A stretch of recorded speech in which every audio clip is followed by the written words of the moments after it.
ሰላም የአገሬ ልጆች፣ ዛሬ የሞህሬን መተግበሪያ በመጠቀም እንዴት ክስ እንደምታቀርቡ አሳያችኋለሁ።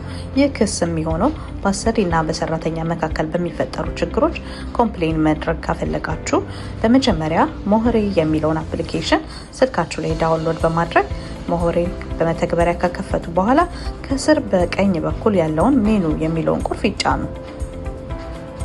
በመቀጠልም ሞህሬ ውስጥ ከገባችሁ በኋላ ሰርቪስ የምትለዋን ቁልፍ ይጫኑ። በዚህ ሰርቪስ አገልግሎት ውስጥ ሞህሬ ኮምፕሌን የሚደረግበት አገልግሎቶችን በዝርዝር የሚያሳየን ነው ማለት ነው። በመቀጠልም ኢምፕሎይ የምትል ምልክት ይመጣል። እሷን በቀስት ላይ የምታዩትን መጫን። የቤት ሰራተኛ ከሆናችሁ እታች ያለውን ሲሆን በመስሪያ ቤት ደረጃ የምትሰሩ ከሆነ ደግሞ እላይ ያለውን ኢምፕሎይን ይጫኑ። በመቀጠልም ይህን ኮምፕሌን የሚለውን ቁልፍ መጫን እንዳይረሱ። እንደምታዩት ቀስቱ ላይ የሚያሳያችሁን ፎሎ እያደረጋችሁ እሷን መጫኑን እንዳይረሱ። በመቀጠል ቅድም እንደገለጽኩት የቤት ሰራተኛ ከሆኑ ሬጂስተር ዶሜስቲክ ወርከርስ ኮምፕሌን የሚለው ላይ አሁን ቀስቷ በምታሳየው መንገድ ላይ የቤት ሰራተኛ ከሆናችሁ እሷን መጫን እንዳይረሱ። በመቀጠልም አፕላይ ፎር ሰርቪስ የሚለው ቁልፍ ይጫኑ። መጨረሻ ላይ ስትጨርሱ እታች ጋር የምትገኘውን ቀስ በመመልከት እሷን ይጫኑ። ከዛም በመቀጠል በዚህ በመተግበሪያ ገጽ ላይ ሙሉ ስሞትን፣ የስልክ ቁጥሮትን ያስገቡ። የመለያ ቁጥር ኦቲፒ በስልኮ ይመጣል። እሷን ሳጥን ውስጥ መጨመር። ከዛም የመጨረሻ ላይ ኢምፕሎይ የምትለዋን መንካት። ስልካችሁ ላይ ከመጣ በኋላ ሜሴጁ ኦቲፒ ካስገባችሁ በኋላ በድጋሚ ኢምፕሎይ የምትለዋን ቀስቷ ላይ የምታዩትን መጫን።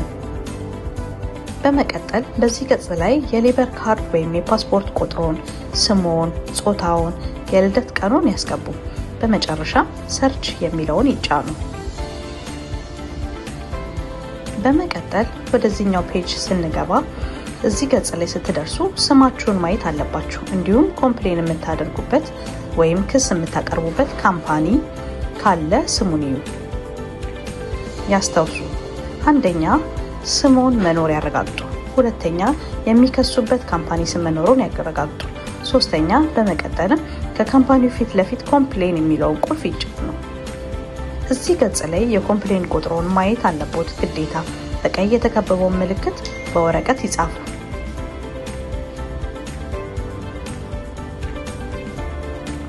በመቀጠልም ያስተውሉ፣ በዚህ ገጽ ላይ የሚመለከቱት መሙላት እንዳይዘነጉ።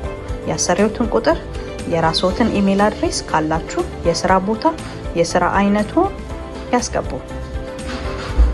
በመቀጠል በዚህ ገጽ ላይ የምንመለከተው የመጀመሪያው የኮምፕሌን አይነት፣ ሁለተኛ የኮምፕሌን ቁጥር፣ ሶስተኛ የደሞዝ መጠን፣ በመጨረሻም ሬጂስተር ኮምፕሌን የሚለውን ቁልፍ ይጫኑ።